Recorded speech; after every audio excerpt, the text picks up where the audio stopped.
It's always a weird thing to watch a car go from being this really exciting new character, can't wait to get him as a diecast, and then within a few months, even for this guy, a few weeks, he just slowly becomes this very boring car that just gets re-released way too much and just becomes a monster peg warmer. And that is exactly what happened with Nick Shift here, unfortunately, who was first released in 2021 as a brand new next-gen racer, of course racing for Spearmint with the number 93. Everyone was really excited to get him, including myself, because, I mean, just look at that paint job.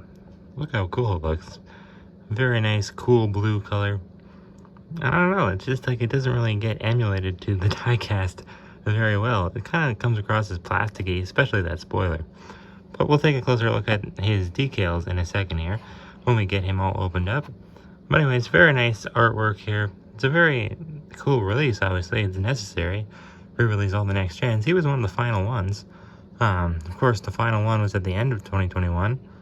Of course, that was Jim Reverick, which was actually a very cool release. Much nicer than Nick here, but I still like Nick. His name is a bit boring. I think they include Shift way too much in the world of cars and when they name cars. Way too much. But still, nonetheless, kind of nice. I'm sure he's named off someone, but I'm not sure who. It says the big metal logo here. I do like this 2021 Desert Horizon packaging quite a bit. Definitely more than the 2022 packaging. So it's nice to return to it and review a car from it. And very nice looking card back as well, as seen in Cars 3. And we have this, what racetrack is that? I forget exactly. I think it's Copper Canyon, if I'm not mistaken. But anyways, we have Muddy Rusty's Racing Center McQueen. That was a nice re-release, but he's getting released again in 2023, so he's becoming a bit of a mainstay character on the pegs. Trainer Cruz Ramirez, no one was happy to see her, but she did get a new artwork. Brand new character, of course, the Vuzine Racing Tractor, pretty cool. Hot Rod Louise Nash, very cool and very rare as well. Jimmy Cable's nice new variant, and Murray Clutchburn, another new variant. He was quite the peg warmer. And then one of my favorites, Pam Wheeldarrow, the drummer pity from the Cotter Pin Band. We will be taking a look at all four of the pitties from the Cotter Pin Band very soon. We'll be reviewing them all. But anyways, forget exactly what case he was first released in, but he was released alongside his good friend Mafast Fong. Possibly not in the same case at first, but Mafast Fong was even a bigger peg warmer, if you can believe that. Also a new car for 2021. The Rev & Go Next Gen also just didn't sell very well. I don't know what it is about these two. I guess they're just not very liked among fans, I guess. But either way, I already have them opened up, so let's take a closer look at him out of the package now. So I actually remember finding Nick in the summertime of 2021, where I actually found quite a bit of other cool cars that were really new to me at the time. And Nick was new for the year. I remember finding Muddy Rusty's Racing Center McQueen, who I still have in the package. I just don't want to open him just yet. Now he's being released in 2023. I'll just wait and open him then. And then Nick, I actually found two of, so I was pretty excited about that. A few other cars. I found Jeff Corvette on 2021 packaging. He was a new variant, and what else did I find? I forget exactly, but either way, very cool next gen. Just not as nice as some. You know, there's a lot of blue and green next gens, and I think he just kind of falls into that category of blue and green next gens, and I don't know, it's just a bit boring. That's why it really makes me appreciate cars like Flipped Over, Shady McPillar, who have these really cool looking colors. They really just don't look like any other next gen. And Sheldon Shifter, he's actually one of my favorite next gens, even though he's pretty common these days. I still like him a lot. And Ryan Inside Laney, he's very common, but again, very cool paint job. He's got a nice determined expression, similar, pretty much the same as every other next gen. Nice that they do change the next gen expressions once in a while though. And he has the more arched headlights, not as pointy as some of them. It's weird, he still has like the outline in blue of how it would be pointy, because they all have different headlights slightly. Kind of interesting there. I believe that's kind of how Chase Race Lots are, similar to him. Tiny little grill, tiny little vents down there for the air intakes, I should say. And he's got some nice blue, like light blue trim on him, on his little bumper there, on the top, of course. And on the spoiler, even goes to the back there a little bit. It covers, oh no, it's not on the back, never mind. And his rims, of course, as well, in this little section down here. It's a nice touch with the light blue.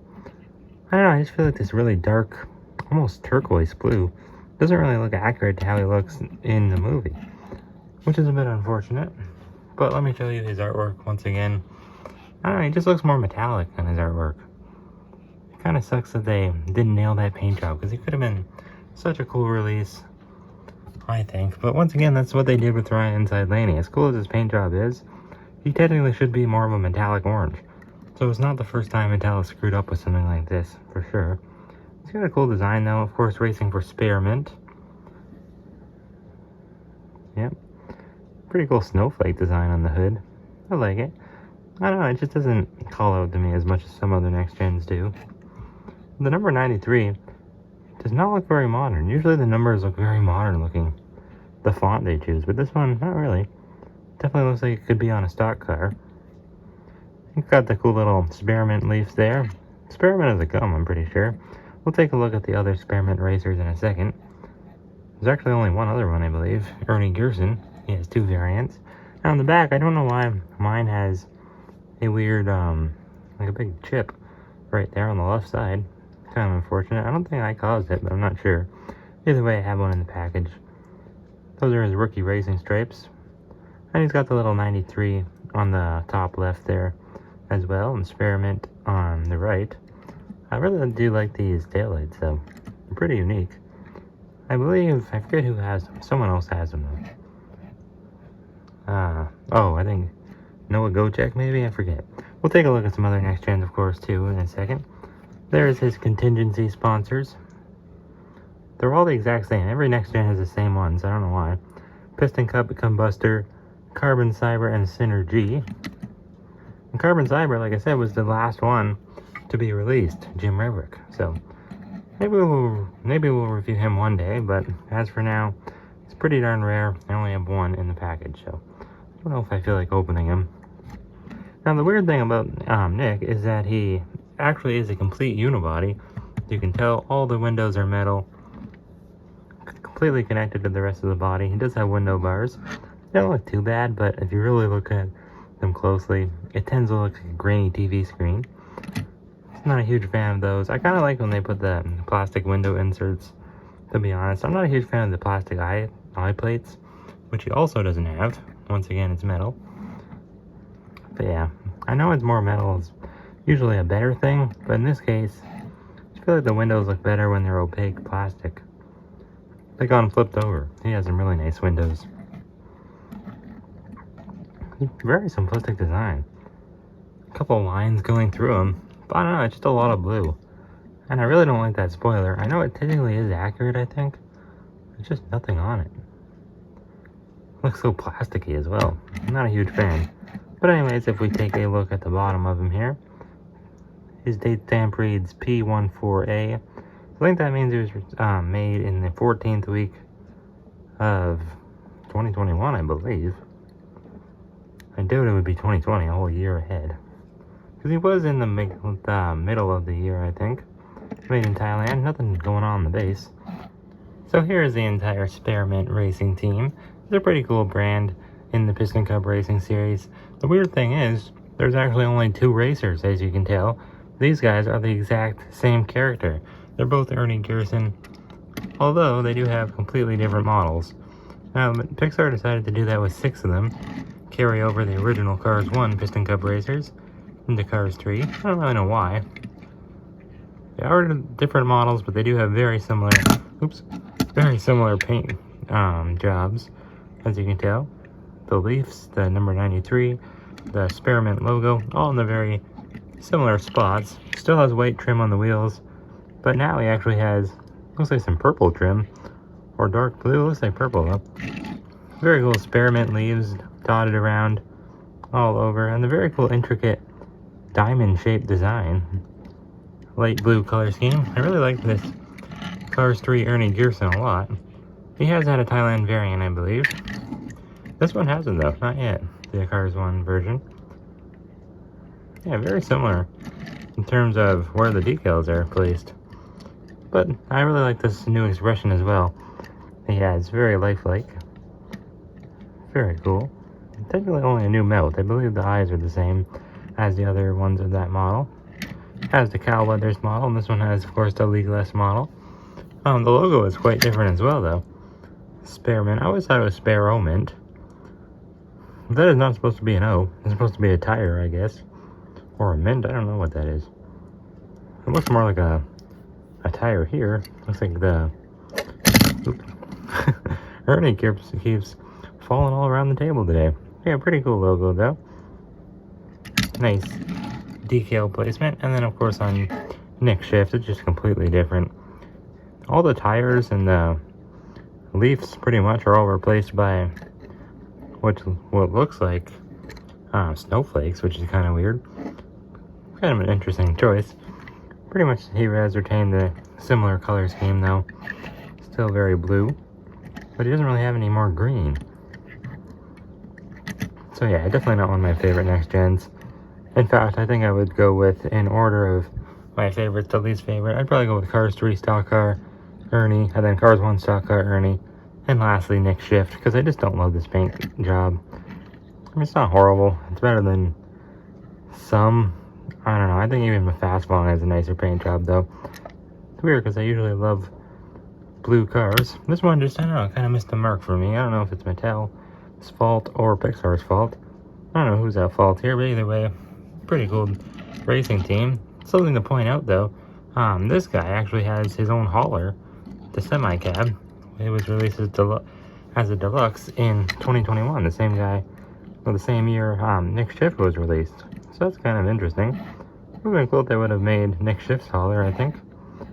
Yeah, that guy's name was Xavier Rodal. Alright, so now let's just show some of his other next-gen racing buddies. Of course, here is J.D. McPillar, number 4, racing for Toe Cap. Also released in 2021, but as a new variant. He wasn't technically new to the year. Otherwise only released in the Next Gen Racers 4-pack. And he, too, was quite the peg warmer, so that's saying something. Because that pack is extremely rare.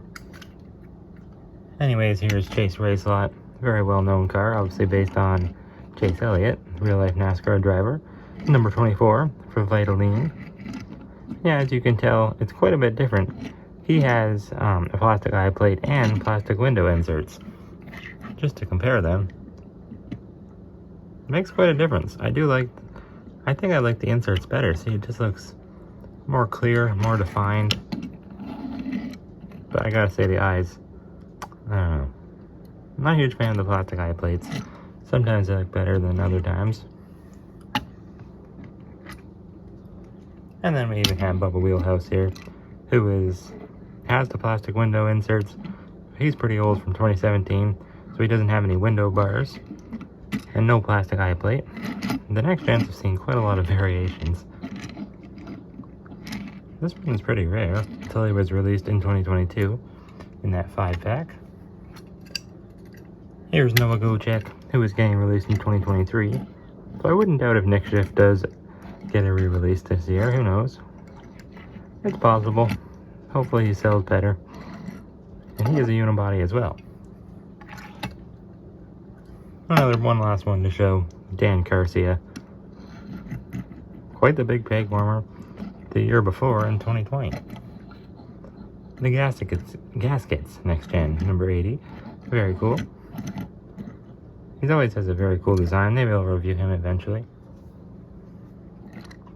But with that, I think that's going to be it for this review. Thank you all for watching. I'll see you all next time on the Cars Garage.